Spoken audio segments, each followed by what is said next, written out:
Question number 2 है 2.15 exercise का, simplify करना है इसको।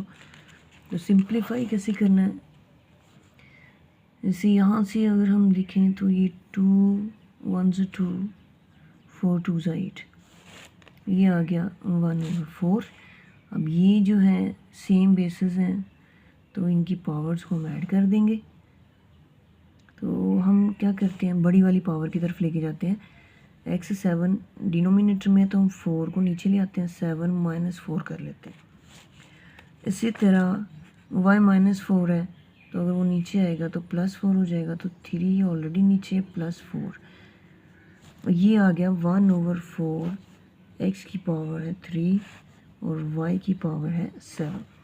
अच्छा, ये हम जो नेगेटिव पावर्स होती हैं उनको पॉजिटिव क्यों करते हैं, तो ये आसानी के लिए करते हैं कि अगर फॉर एग्जांपल जैसे 2 की पावर -3 दिया हो, अब इसको सॉल्व करना थोड़ा मुश्किल हो रहा है कि 2 की पावर -3 का मतलब है कि 2 को हमने -3 टाइम मल्टीप्लाई करना है, तो ये थोड़ा सोल्यूशन में प्रॉब्लम होती है। हम क्या करते हैं, पहले 2 की पावर 3 करते हैं। अब इसका मतलब है कि 1/2 की पावर 3 का मतलब है कि 1/2 को हमने 3 टाइम आपस में मल्टीप्लाई करना है। तो ये जो माइनस में पावर होती है इसको पॉजिटिव इसलिए बनाते हैं क्योंकि हमें जो आगे सॉल्यूशन सॉल्व करने में इजी हो जाता है।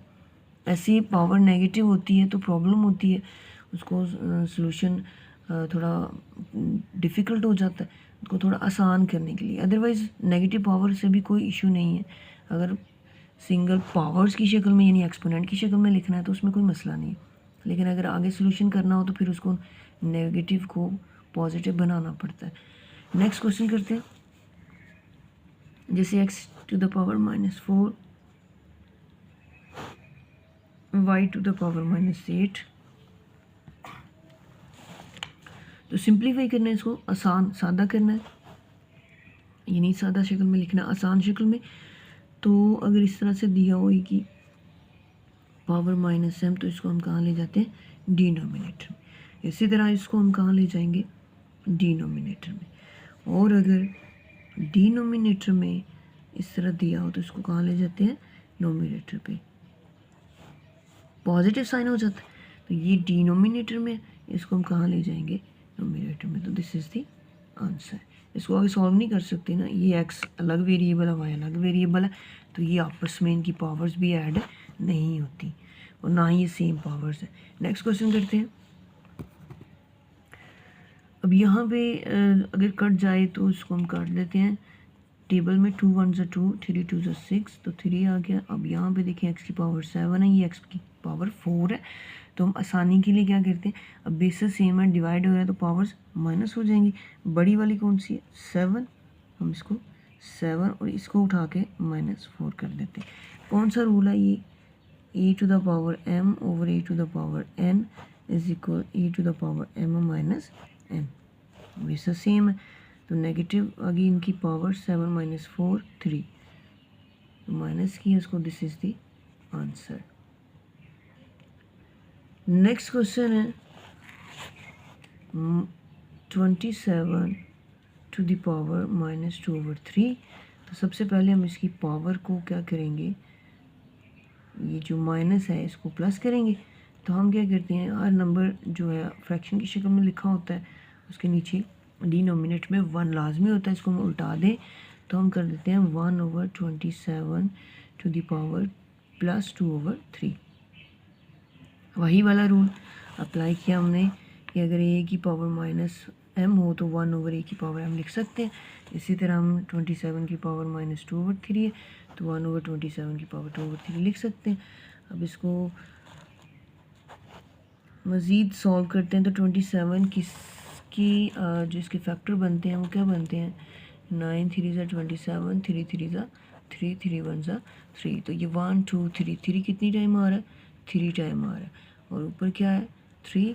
अब ये जो है आपस में मल्टीप्लाई हो रहे हैं तो 3 3 से कैंसिल, और 3 का जो स्केयर है 1/3 का स्केयर वो कितना बनता है, 1/9। 3 का स्केयर क्या होता है, 3 × 3 is equal 9। So this is the answer. अब यहाँ पे कौन सा रूल अप्लाई हुआ है, पावर रूल है। जैसे a की power m e to the power m to the power n हो इस तरह, तो ये क्या होते हैं e to the power m multiply n। अब यहाँ पे 3 टू द पावर 2/3 था, तो इसको 3 मल्टीप्लाई 2/3 लिखना था, तो 3 से 3 कैंसिल हो गया ये वाला, और यहाँ पे 2 बच गया था। 3 का स्केयर आ गया, ये 3 का स्केयर किया तो 9, और 1/9 is the answer. Next question है इसका सेकंड क्वेश्चन है 2.15 का, उसका फिफ्थ पार्ट है 32x to the power 10 whole to the power 2/5। तो हम सबसे पहले क्या करते हैं, 32 के फैक्टर बनाते हैं। 32 के फैक्टर क्या बनेंगे, 2 पे करते हैं 16, 2 1 2, और यहाँ से कैरी किया 12, 6 2 12, 8 2 16, 4 2 8, 2 2 4, और 2 1 2, 1 2 3 4 5। तो 2 की पावर कितनी आ रही है 5, और x की पावर क्या आ रही है 10 टू द पावर 5। अब एक रूल होता है कि अगर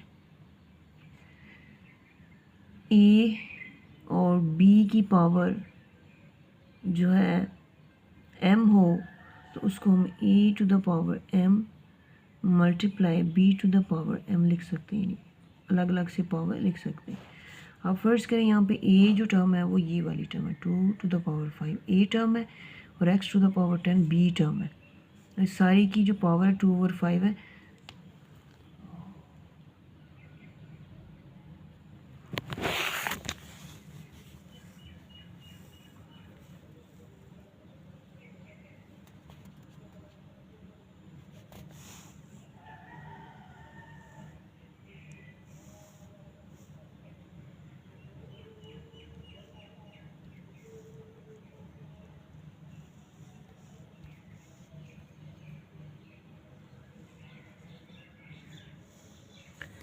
यहाँ पे क्या है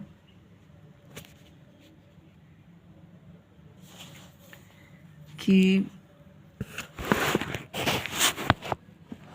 इनकी पावर्स अलग कर देंगे। 2 to the power 5 multiply 2/5, x to the power 10 multiply 2/5, 5 to the 10, 5 5 से cancel, 2 to the power 2 multiply ये यहाँ पे x to the power 2 to the 4। इनकी हमने पावर्स अलग कर दी हैं। अब ये क्या आएगा, 2 की पावर 2 को लिखें तो 4 आता है, और साथ आ जाएगा x टू द पावर 4। ये मल्टीप्लिकेशन है, इसको लिखें ना लिखें कोई फ़र्क नहीं पड़ता, और this is the answer. Again A B की पावर m है, तो a की m मल्टीप्लाई b की m लिख सकते हैं। 2 to the power 5 whole to the power 2/5, इसको मैंने अलग अलग कर दिया। नेक्स्ट क्वेश्चन है 81 a to the power 4 whole to the power 3/2। यहाँ पे 81 की हम फैक्टर बनाएंगे। 81 के फैक्टर बनाए तो यहाँ पे 2 पावर है, तो हमें ऐसे फैक्टर चाहिए जिससे हम यहाँ से 2 ख़त्म कर दें। तो ऑब्वियसली 9 9 81 आ सकता है। ठीक है, हमें वही चीज़ चाहिए होती है जिसकी हम इसकी आसानी से कर लें। तो यहाँ पे अगर 2 पावर है, यहाँ पे जैसे 5 थी, तो हमने 2 के जब 32 के फैक्टर बनाए तो वो 2 की पावर 5, तो इजीली कैंसिल हो गया। यहाँ पे 81 है, और इसका जो फ्रैक्शनल एक्सपोनेंट है वो 3/2 है, तो ये 2 हमने ख़त्म करना होता है। तो 81 का हम क्या लेते हैं, 9 का स्केयर ले लेते हैं। 9 का स्केयर और a to the power 4 whole to the power 3/2। अब इसको अगेन सेपरेट करते हैं। a to the power 4 multiply 3 to the power 2, 2 से 2 कैंसिल, 2 2 4, और ये आ गया a टू द पावर 3 2 6। 9 की पावर 3 क्या होता है, 9 9 81, यानी 9 की पावर 3 मीन्स 9 को 3 टाइम मल्टीप्लाई करना है। 9 9 81, 81 को 9 से दें, इस 9 से 9 1 9, और 9 8 72, 729 a to the power 6। This is the answer. Next question करते हैं।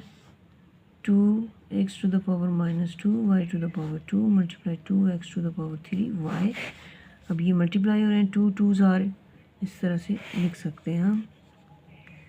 फिर x की -2 है और x की पावर 3 है, और यहाँ पे है y की पावर 2 और y की पावर 1। ये 1 है और ये 2 है। 2 2 ज़ा 4, x to the power -2 + 3, y to the power 2 + 1। 4x to the power 3 में से -2 प्लस माइनस माइनस 3 में से 2 निकालें तो 1, और y में से 2 + 1 3। सो ये 1 लिखने की ज़रूरत नहीं है। 4xy³, this is the answer. Last question है, सेकंड लास्ट है। 2 to the 5 whole to the square multiply 7 to the power 3, 8 to the power 3 multiply 7 to the power -1। इसको कैसे करना हमने कि 5 2 ज़ा 10 और यहाँ पे 7 to the 3। अब इस 8 को हमने 2 में कन्वर्ट करना है आसानी के लिए। अगर हम इसको भी करते, इसका 8 बनाते तो 8 बनाते, फिर वो पावर लेस होती, फिर उनको आपस में मल्टीप्लाई, तो सीधा सिंपल हम क्या करेंगे, 8 को 2 में कन्वर्ट करें। तो 8 के कितने फैक्टर होते हैं, 2 4 ज़ा 8, 2 2 ज़ा 4, तो ये 3 फैक्टर हैं 2 के। 8 के 3 फैक्टर हैं, यानी 2 को 3 टाइम मल्टीप्लाई करना है। ये 3 आ गया, और ऑलरेडी यहाँ पे कितना है 3 मल्टीप्लाई 7 टू द पावर 1। तो ये जो 2 की पावर 3 है ये 8 की वजह से आया, और ये ऑलरेडी 3 पावर थी। 3 3 ज़ा 9। अब ये क्या है, बेसिस सेम है और ये डिवाइड हो रहा है, तो इसको अब कैसे करना है, ये करते हैं एक स्टेप और। 2 टू द पावर 3 3 ज़ा 9 मल्टीप्लाई 7 टू द पावर -1। अब हम इसको करते हैं 2 to the power 10 - 9 multiply 7 to the power 3 + 1। अब ये जो -1 था ये ऊपर जाके क्या हो गया, +1। जैसे हमने रूल किए हुए हैं कि 1/e⁻² -m is equal e⁻m। ये ऊपर चला गया। तो 2 to the power 10 में से 9 निकालें तो 1, 7 to the power 3 + 1 4।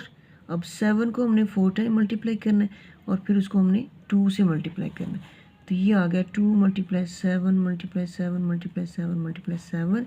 तो इसका जो आंसर हम लिखते हैं, तो मल्टीप्लाई करने के बाद इन सबको 7 7 ज़ा 49 49, और फिर ये भी 7 7 ज़ा 49, और 49 × 49 2401, और उसको 2 से मल्टीप्लाई करें तो 4802।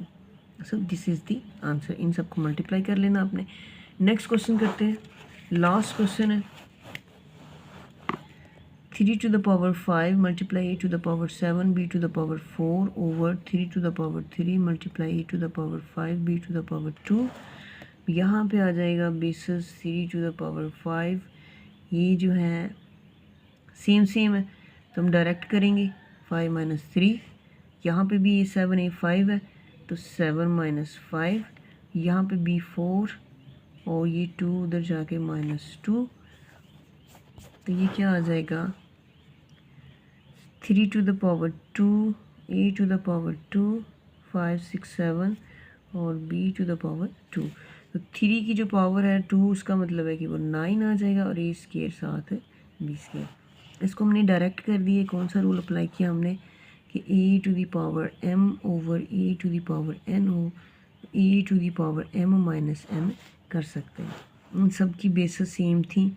5 में से 3, फिर ये a था, और ये दोनों में b था। This is the answer.